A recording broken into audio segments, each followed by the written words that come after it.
I'd like to welcome you to tonight's induction ceremony for the National Honor Society. Eric Chandler, the principal here at Montezuma-Cortez High School.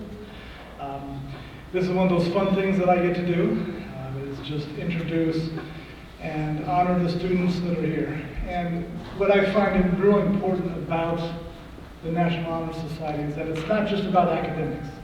Academics is just one part of this, but this is also about the other components that you'll be learning more about tonight, but about character, about leadership, and about service, in addition to the scholarship side of it. So, congratulations, those of you that are being inducted tonight, and I'd like to just welcome everybody. At this point, I will turn it over to Ms. Copeland. Thank you for coming.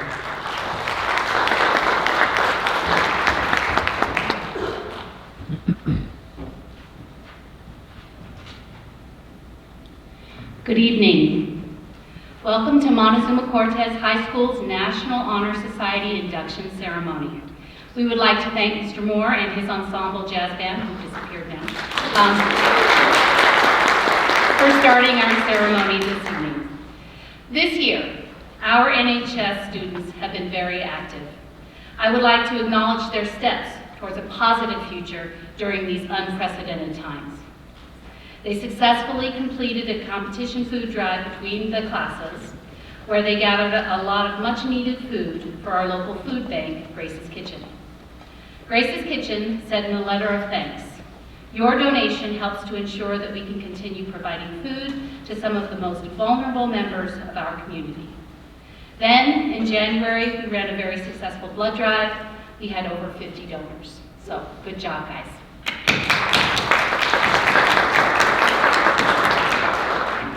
If I can say, for those that will want to take a picture of their student with the group, there will be an opportunity at the end of this ceremony when they are all up on stage. So just be aware that that opportunity will come, I promise, okay? At this time, it is with great pleasure that I introduce this evening's guest speaker, Mr. Paul Coates.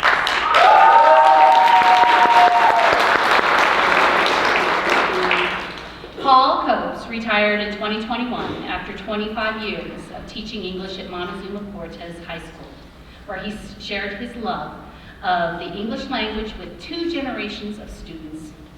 For many years, he also served as head of the English department and coached cross-country and track. He also taught at Capshaw Middle School in Santa Fe, New Mexico for several years.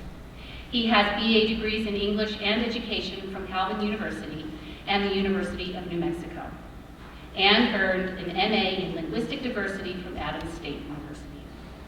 Many present and former M-CHS students remember Coates' abiding love for the great literature of writers like John Steinbeck, Leslie Marmon Silko, and F. Scott Fitzgerald, and his passion for the picky details of grammar, right? And fine writing. Many of those same students will groan at the mention and memory of his affection for the novels of Charles Dickens.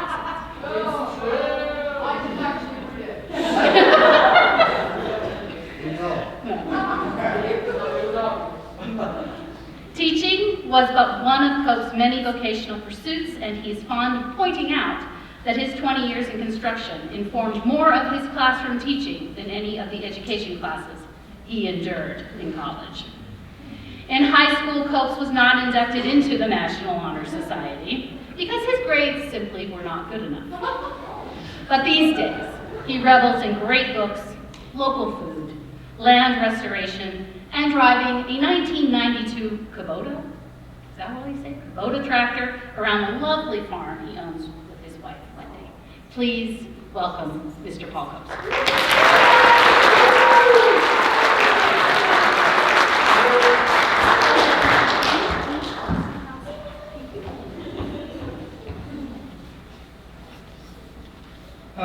Okay, wow. I thought we were going to be in the library, so I have to reset my mind here. Well, so we'll start with this one then. So, the past, the present, and the future walk into a bar. It was a tense situation. English teacher joke. You want another one? Yeah. right, this one's from Miss Copeland. She already knows the answer to it. Why was the archaeologist so depressed? His life was in ruins. All right. Okay, so now I'm a little bit, it's all right. I'm better now. God, it's really good to be here. I really miss this place.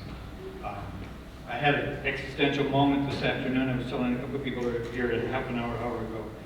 I couldn't remember how to tie a tie. And it's the first time I've worn a tie since May.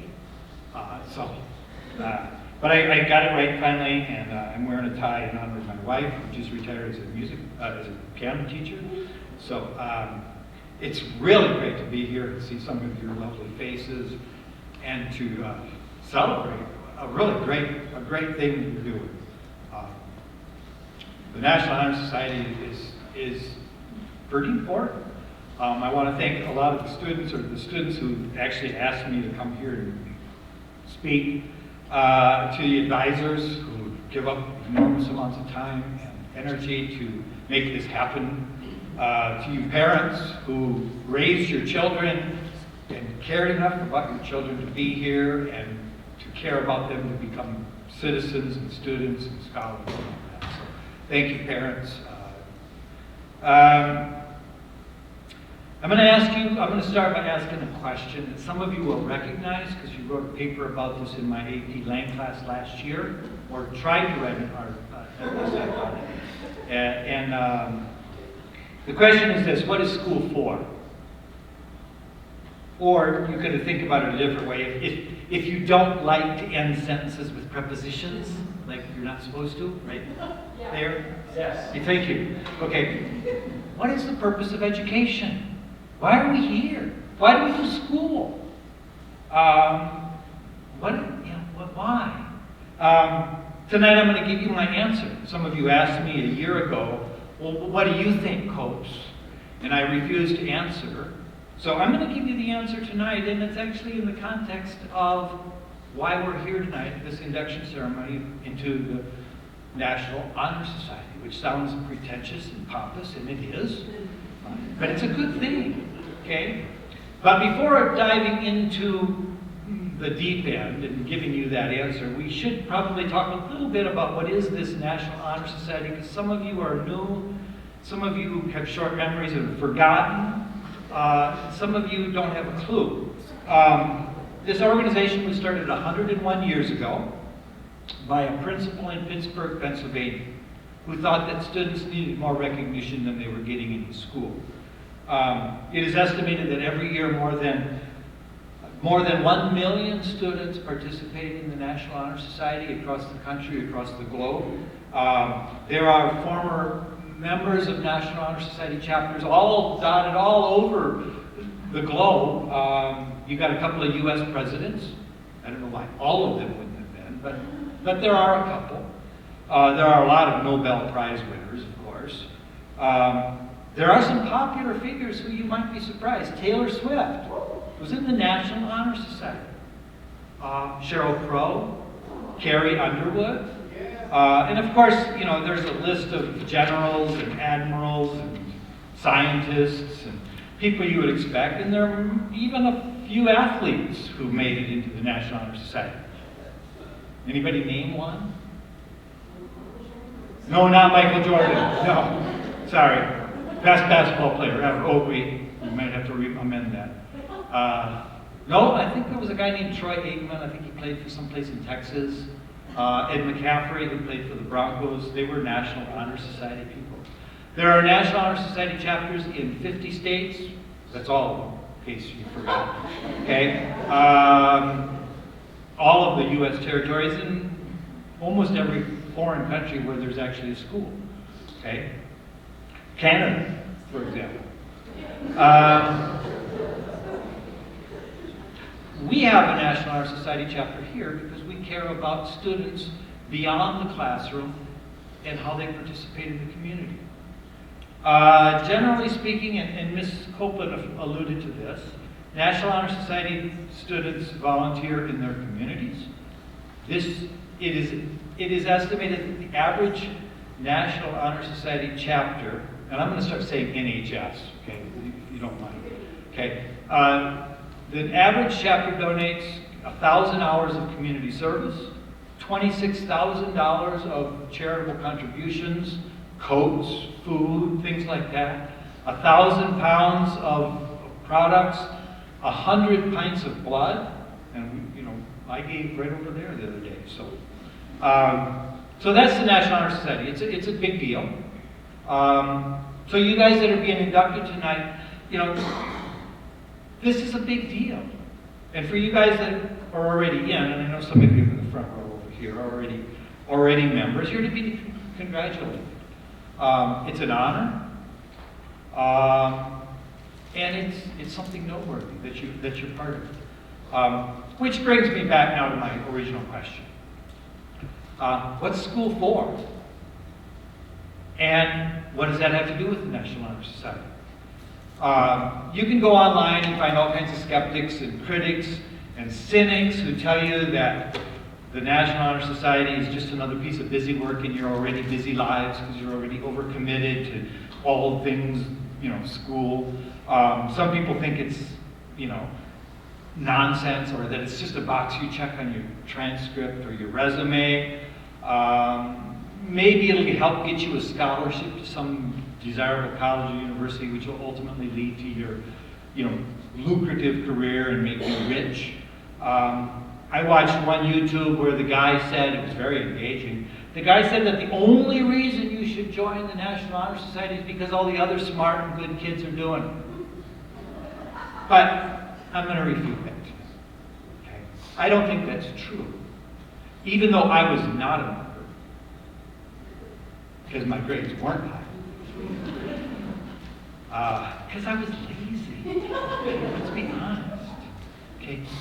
We're going to talk about some things about the National Honor Society that make it worthwhile and that make it important for what we do as a school, what we do in education, and why we're actually here. Okay? The central values of the National Honor Society, Mr. Chandler alluded to it earlier. There are four major, they call them pillars in the literature of the National Honor Society. Scholarship, leadership, service, and character. Okay? It is my thesis.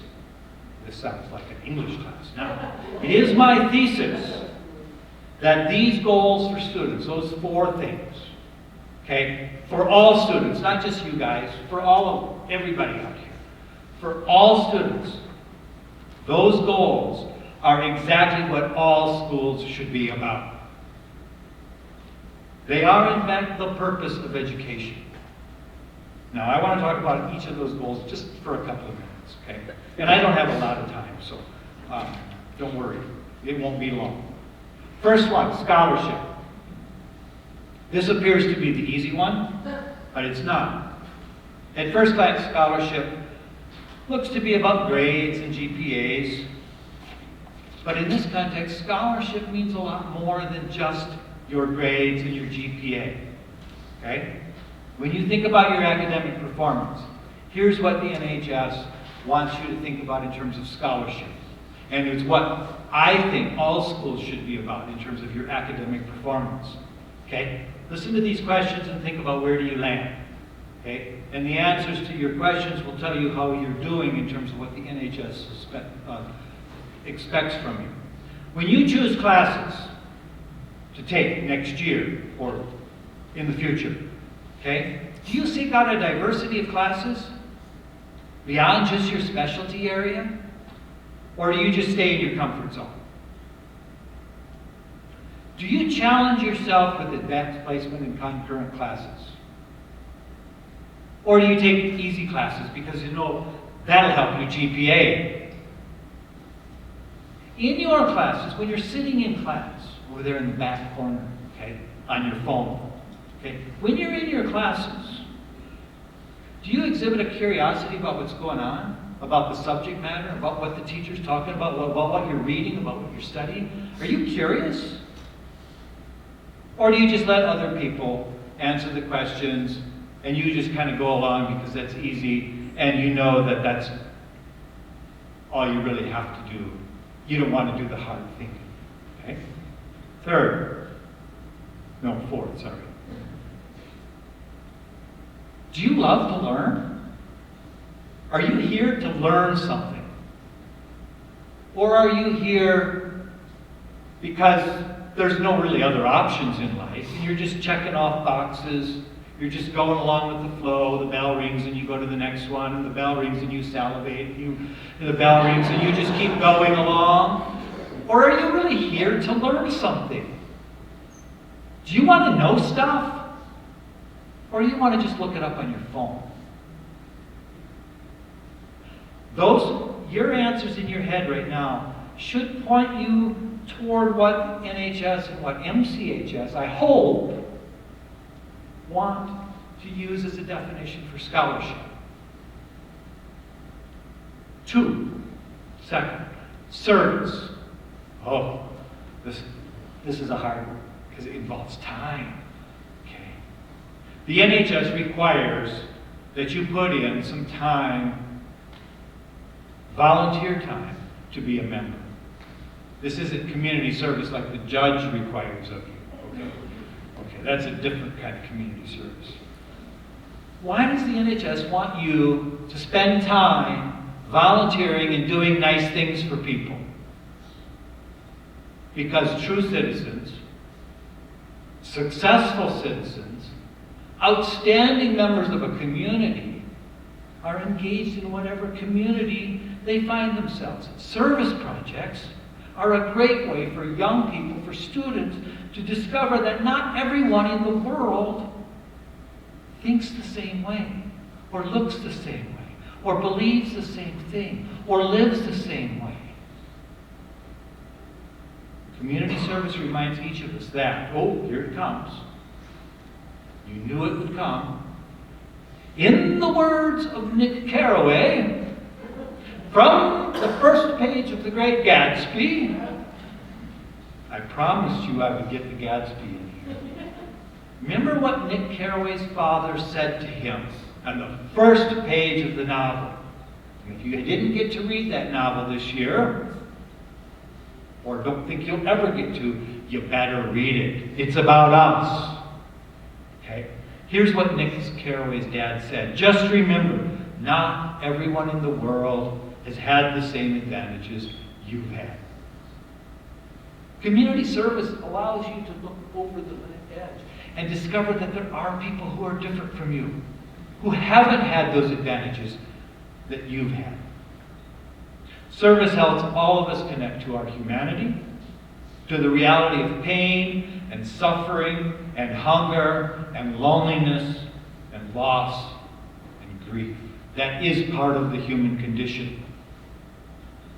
But service also connects us to something else, to the joy and wonder of life, okay? To the beauty of relationships, to the ideas of commitment to a community and to somebody who's not like you. And maybe even it might connect you to something called love. Love for your fellow man. That's not real cool to hear these days, okay? Especially when we're so broken. You know, on the other side of the world, you all know this already. Thousands of miles from our comfortable lives here in Cortez, this beautiful theater, okay? Bombs are raining down on children. Hospitals are exploding. Mothers are hovering over their children in ditches to keep them from being hit by missiles and shrapnel. They're hungry, they're tired, they're homeless. Men and women are leaving their jobs, their ways of life, and they're volunteering to fight for their homeland. And we're so comfortable here. What do we do with that? Okay? What do we do with that? How do we do anything about that? It's desperate. It hurts me when I see the pictures. What do I do? But we have one little opportunity in Cortez to do something about it. Most of you know that the registrar down in the counseling office, her parents are homeless because they've been bombed out of their homes into Ukraine. They somehow got to the border. They somehow are making their way to the United States. Somehow they're going to get to Cortez and they're going to try to build a house.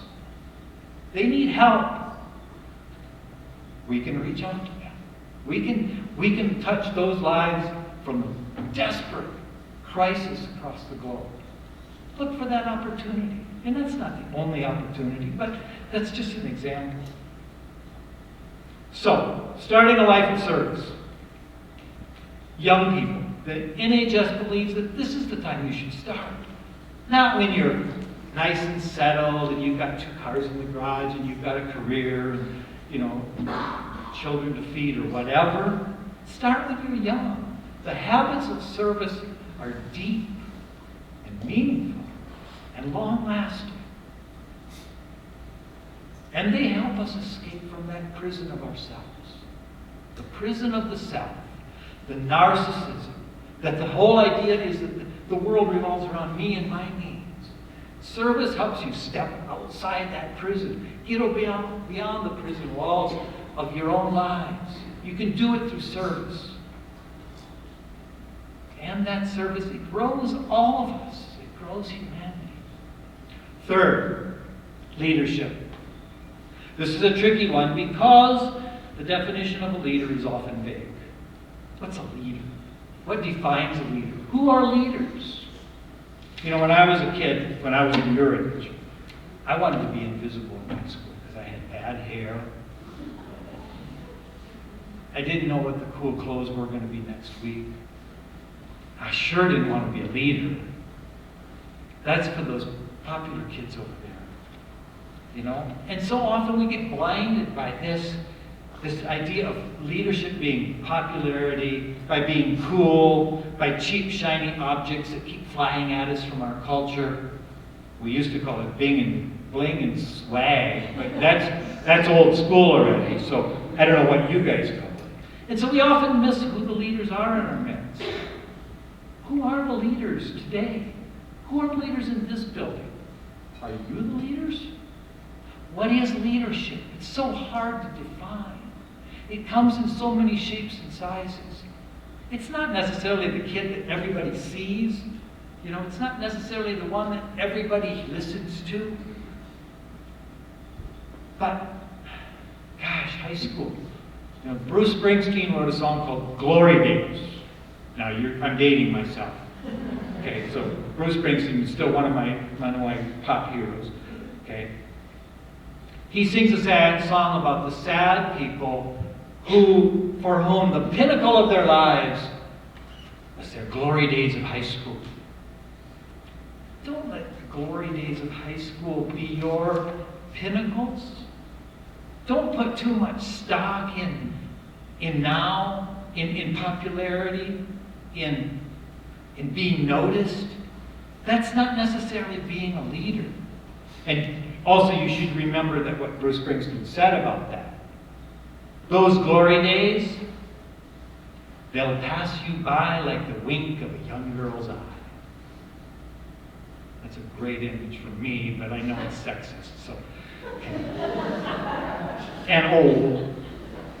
It turns out that the real leaders are all around you in school. Okay? Maybe some of you are these people. Leaders are people who do the hard, long work to become experts in their field. So other people ask them answers. Leaders look for creative ways to make the world around them a better place. That's what leaders do. Leaders draw crowds. Sometimes they actually do draw crowds. Not always. Sometimes those are false leaders. But real leaders draw crowds because they speak truth to power. And they aren't afraid to call out the lies and corruption and deceit and greed and evil that we see all around us. That's what leaders do.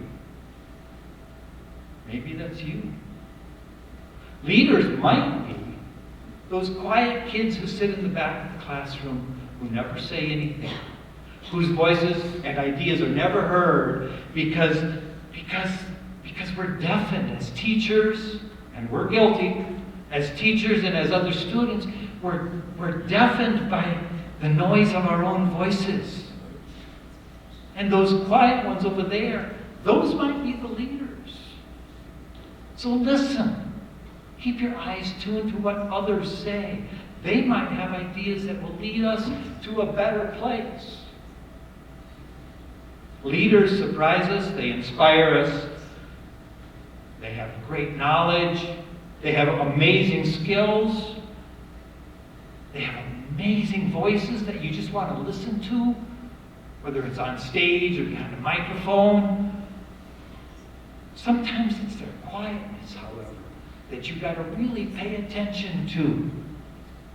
There is a lot going on in everybody's head. Are you listening to other ideas? Those might be the ideas that lead us.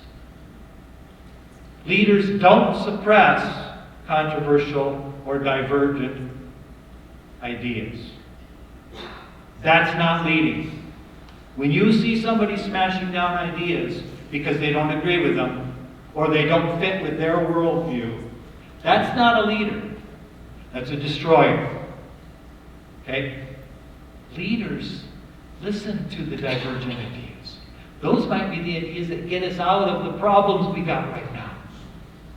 Okay? An idea suppressed is humanity suppressed. All of you in this room have ability to be a leader. Or some of you already are leaders. I don't say none of you are. Most of you are leaders. I hope you are. Okay? And if you are, if you feel like you're a leader, good for you. Okay? We'll follow you. Okay? Those of us watching, teachers, parents, our eyes are tired and jaded. But when you step up and lead, make a difference, we're just filled with hope. The future doesn't look so bleak. You guys have huge power as leaders to change what is to what could be. That's a beautiful idea. I implore you to look for opportunities to find that leader in you and step out of the comfort zone and take us someplace we've never been before. 4, character. What are the traits that surface when we talk about that elusive thing called character? What is that? Now, I know some of you are characters. I've had you in class. Okay? Guess what? I love characters. Those are the great people. Okay? Some of you play characters on the stage. I came last week. Oof, great characters here. Some of you have written in classes, in your English classes, about characters in novels and in stories and in plays. In my classroom, I often talked about a writer's voice, and I urged you to find your voice. Don't just write like everybody else. Here's good writing, but you find your own way to be great. Okay? Now, when the NHS and a school, we talk about character, that's not quite the same, but it is related. Because when we talk about your written voice or your inner voice, we're talking about some subtle characteristic that defines who you are, what you believe, what you want from life as you make your way through this world. The concept of character, however, I got a whole list of adjectives here, or nouns, I don't know what they are, I've forgotten. Okay? There's a whole bunch of other characteristics that we do talk about when we talk about character. Okay, listen to some of them. Listen. Personal integrity. Can we trust you? Honesty. Dependability. Reliability. Generosity. Compassion. Empathy. The ability to love and be loved. Those are the ones that we talk about. That's the heap of adjectives and nouns that we use to talk about character. Hopefully you hear or think, oh, that's me. I'm that. I'm good. Yes. I'm on the road to character. You know, none of us ever get there. Developing character is never done. You don't get to character when you're 18 or 25 or 50 or 69 like I am. Okay, I'm on the road. I'm not there. You never get done with this process. But you should constantly be thinking, am I who I want to be? I hope that the character in you grows. I know it's a tall order, but it's who you are and who you will be. So, this thing that we're doing tonight, that you're doing tonight, is bigger than a bullet point on a transcript or on the resume. It's bigger than a cool purple stole that you wear at graduation. Those are cute, they look nice. Okay? But what we're doing tonight is bigger than that. The purpose of the NHS, the purpose of education, what school is for. The goal of this organization, and hopefully of every school in America, is to see that you develop these four things, these things. I hope that you're working on it. It really is a goal we should have for all students, but you especially. You're here. Think about it. It's a serious stuff. I love to have fun, but I am deadly serious at times. You know that. This is life. Treat it with great reverence. It's a beautiful thing. For you new inductees, welcome to the National Honor Society. Good for you for wanting to be here. For those of you who are finishing your years in the NHS and at M-CHS, let this be a reminder of what you've been about. I hope it's been a great journey for you guys. And thank you for your efforts in the classroom, in volunteering, in leadership, and in growing your characters. You're lovely, interesting people, most of you. Let that be your hallmark. So, as all of you look ahead, here's my call to action. If you're writing a persuasive essay, you have to end with a call to action. Here's my call to action. Be diligent scholars. Be generous volunteers. Be great leaders. And be memorable characters.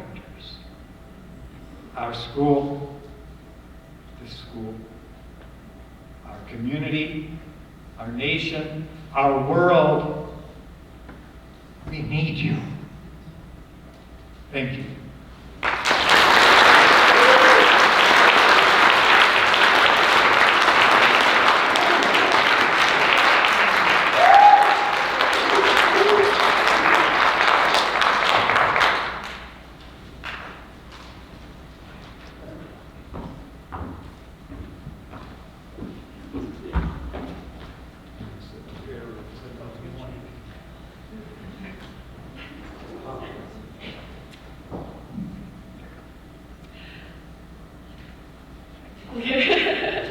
As president of the Montezuma-Cortez High School chapter of the National Honor Society, I welcome all of you to this ceremony.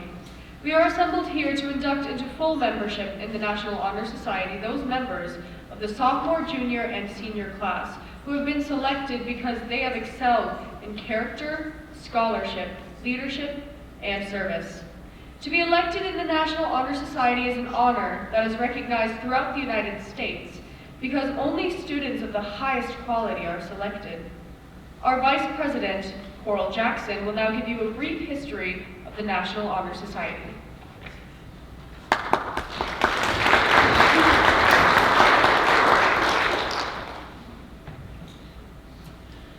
Near the beginning of the 20th century, the great increase in enrollment in the secondary schools stimulated the development of the social aspects of high schools through extracurricular activities. At the time, forward-looking educators began to realize that scholarship was not receiving its rightful emphasis among the high school activities. The social and athletic activities were holding the center of the stage. Incentives to improve scholarship had long been a part of the administrative routine of American high schools, but little effort was made to provide social stimulation by having the desire to improve come from the student body itself. In about 1920, a committee was formed by the National Association of Secondary School Principals to devise a plan to recognize outstanding ability and achievement in the secondary schools of our country. The result was the founding of the National Honor Society. The society does not consider scholarship alone. Our Constitution recognizes 4 principal objectives as fundamental in all education. These are character, scholarship, leadership, and service.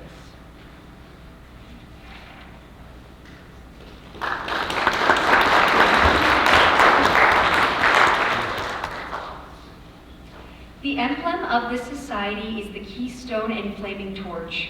The keystone bears at its base the letters CSLS, which stand for the 4 cardinal principles of its organization: character, scholarship, leadership, and service. As the builder places the keystone to hold the perfect arch in perpetual stability, so do the virtues in this symbol hold our education firm and true to the principles of life. You shall now be instructed in the interpretation of the principles and symbols of the society.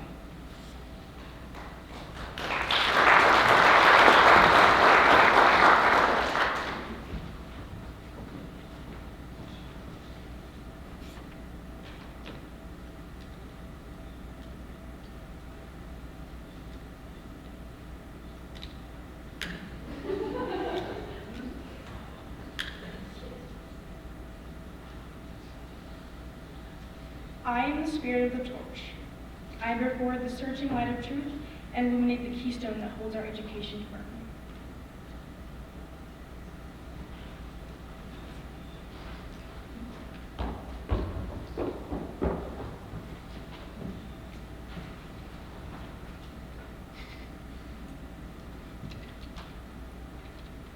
Oh my gosh, this is harder than most.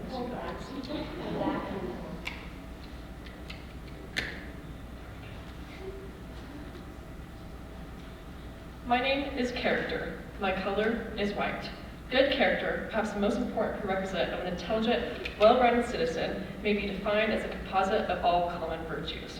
How one acts and feels on such issues as morals, honesty, and integrity determines one's character. To answer the question of how character is obtained, we find that character is a product of 3 areas: nature, habits, and environment. Humans, Gandhi said, are basically good by nature. Thus, everyone fulfills the first requirement. It is also said that we, as individuals, have very little control of our environment. Therefore, the greatness of our habits determines our real reactions and our character.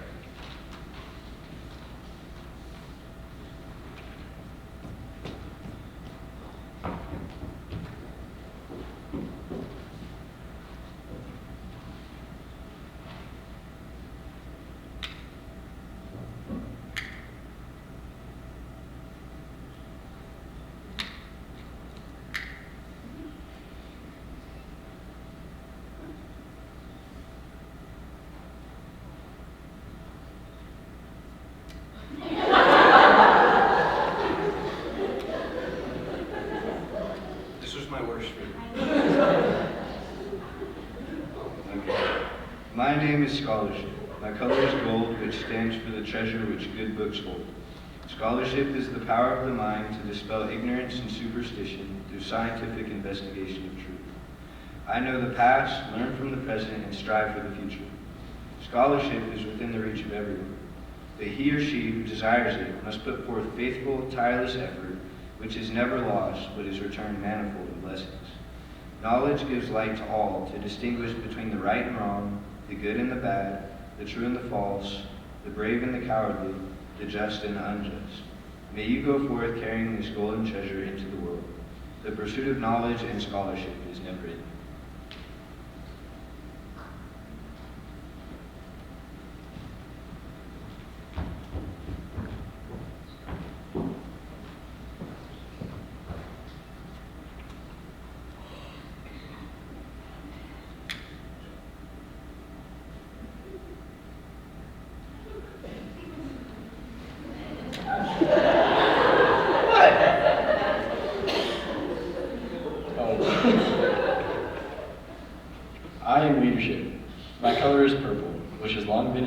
sit with the robes of kings. True leaders must be unselfish if they are to serve others, and they must be courageous if they would command respect. Leadership is thinking and acting for many. Leaders sacrifice their own interests for the good of the group.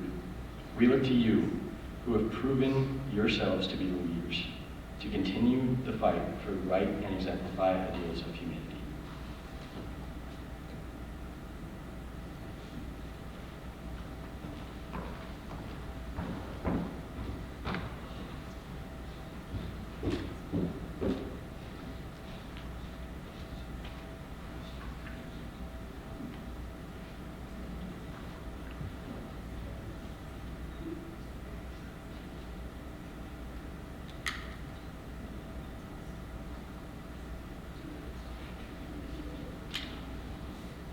Service. I am red, my hue.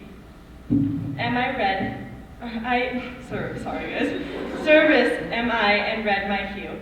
A man or woman who serves is one who is imbued with the warmth of interest and zeal. Thus, the warm glow of the color red appropriately suggests the characteristics of service. Service is giving, giving not only to our friends but also to our foe. Giving not only to our home but also to our community. May you strive to serve your generation, for he who would be greatest among you must be servant of all.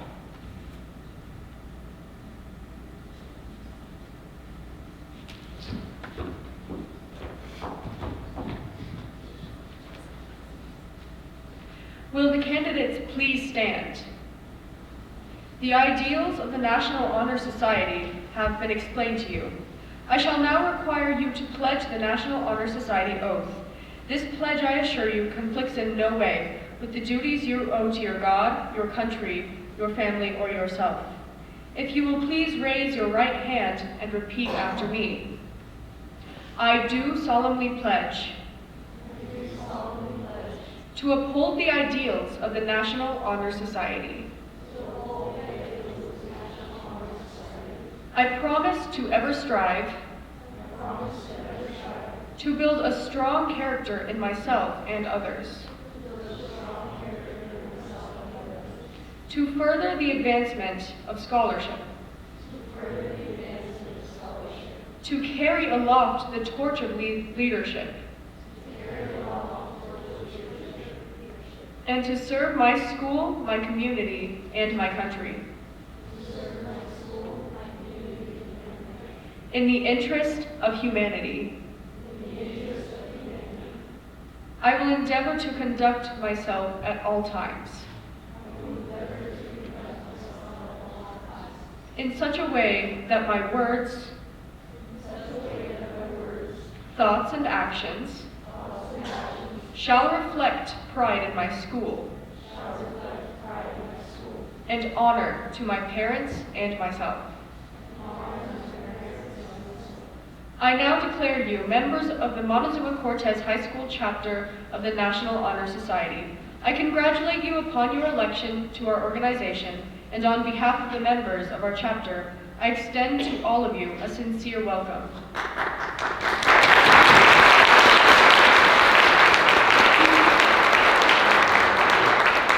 At the close of this ceremony, you will sign the inductee register with Farrah, somewhere at the back, right there.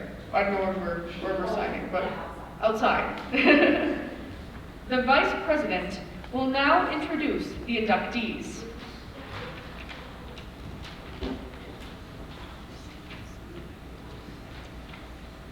I will now introduce the inductees.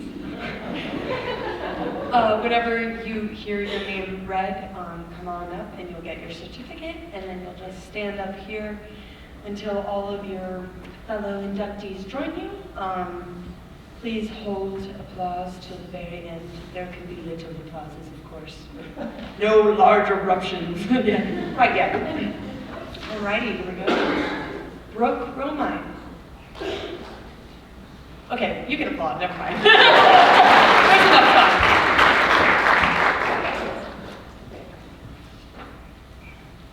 Emma Olson.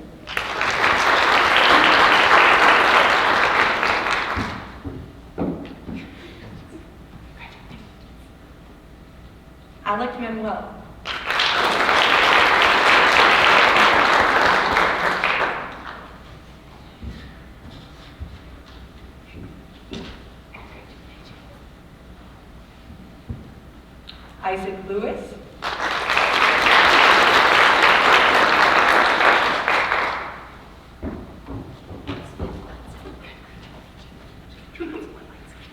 Joel Hoffman.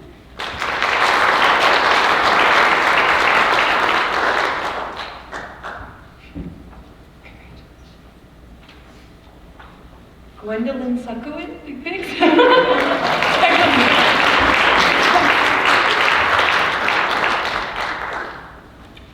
Lexi Burton.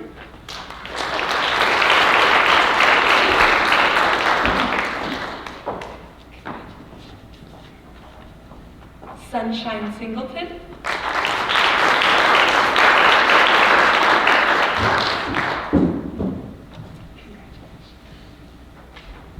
Lily Sanders.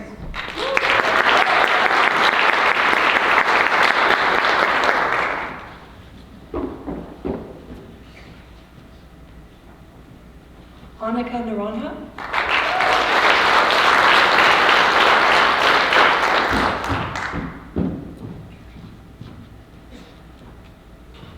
Anna Jensen.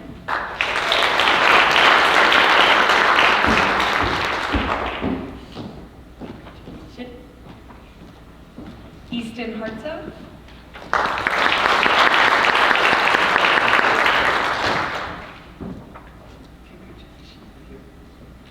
Clayton Elliott.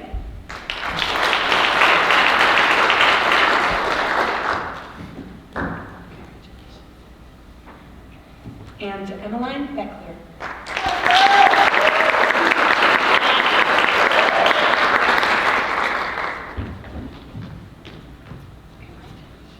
And now we can have the large roar of applause.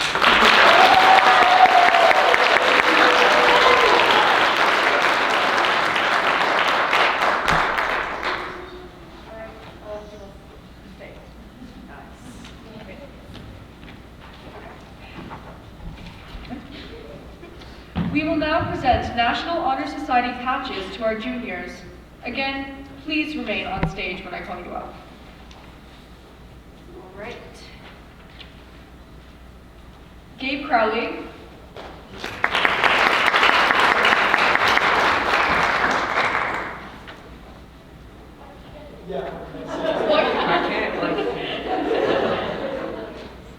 Oh my gosh, I don't know how to pronounce his last name, but Farrer. I want to make sure that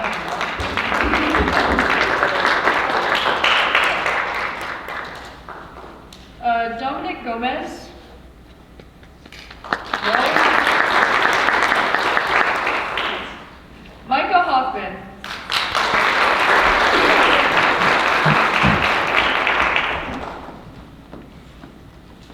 Elizabeth Likes.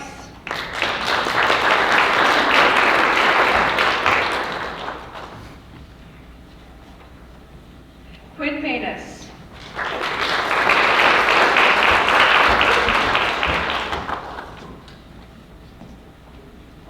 Haley Melvin.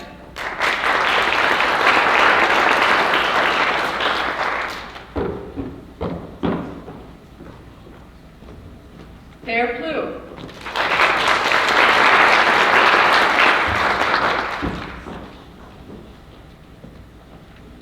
Megan Schmaltz.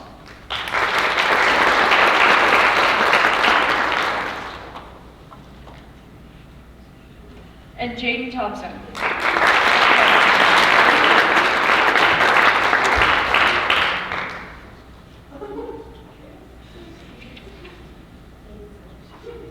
That's, oh, I must have skipped it on accident. Cadence Orange.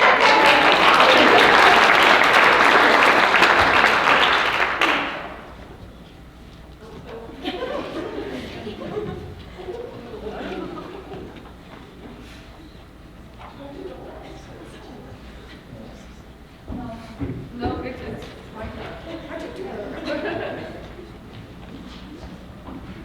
We would now like to present National Honor Society thanks for departing seniors. We wish you all the best in your future endeavors, and please remain on stage. First, Coral Jackson.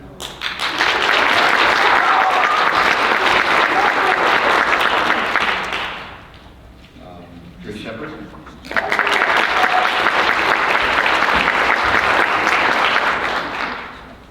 Savannah Story.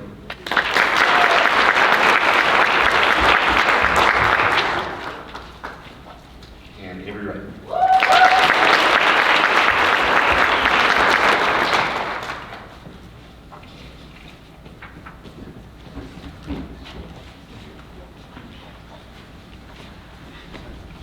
Okay, well, seniors, I want to thank you all for your time and dedication as National Honor Society members, and we wish you all the best life has to offer as you venture out into the future. We would also like to give special thanks this evening to the NHS Faculty Committee and Mr. Chandler for supporting National Honor Society, Mr. Moore and the Jazz Ensemble, who quickly disappeared, but they were great. Mr. Copes is our guest speaker this evening, and all our NHS officers for a job well done, and of course thanks to all of you for attending this ceremony to celebrate our current NHS members and our new inductees. Now we'll take a few moments for a quick photo session on stage, followed by refreshments out in the commons, and new inductees, once you get out to the commons, don't forget to find Sarah to